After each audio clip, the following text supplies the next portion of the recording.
Welcome back, folks. I'm Josephine Sage. Let's talk weather. As we take a look outside right now at America's Mattress Live Tower Cam, we've got these overcast skies. However, they're feeling a little bit less moist than this previous weekend. And even as we look towards Montrose, we also have that heavy cloud coverage. And of course, a little bit of that snow accumulation we were feeling from this past storm in those higher elevation regions this evening. And even as we wake up tomorrow, we might even see some fog in a lot of these lower elevation regions as well. And we're going to notice in our weather headlines that with this fog, with these overcast skies, we're also expecting some elevated wind speeds above what we're typically used to, with actually a short break in terms of those storms that we had been experiencing this past weekend, at least until Tuesday evening and into Wednesday, when we're going to be feeling a little bit of some rain through the middle of the work week. And then shifting towards the end of the work week, we have, guess what, some more snow headed on into the region. So we are going to notice as we take a look at these weather warnings, winter storm warning active in Mesa County at least until 5 p.m.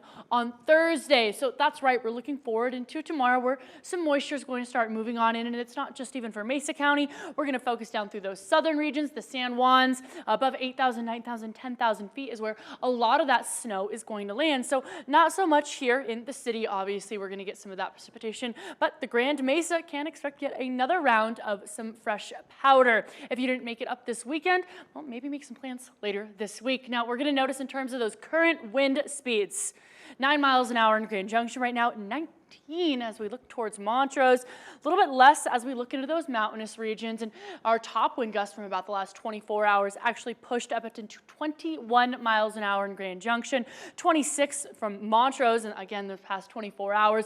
And as we look into tomorrow, we are still watching these be really elevated. 15 miles an hour in Grand Junction, 16 miles an hour is what Moab is going to reach tomorrow through those Tuesday daytime hours. Montrose, 14 miles an hour, and further east we're also in those teens, and even 13 miles an hour as we look towards Aspen.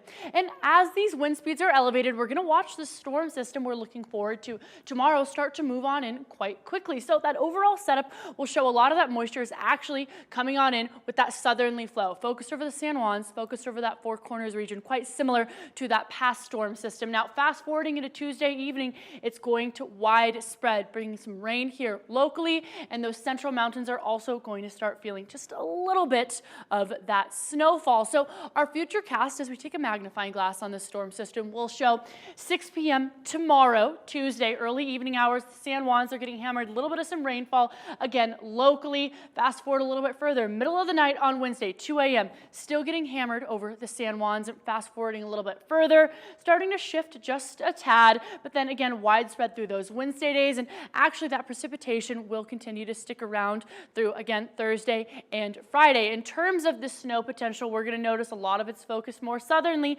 but widespread through the western slope is where we're going to be feeling even some double digits.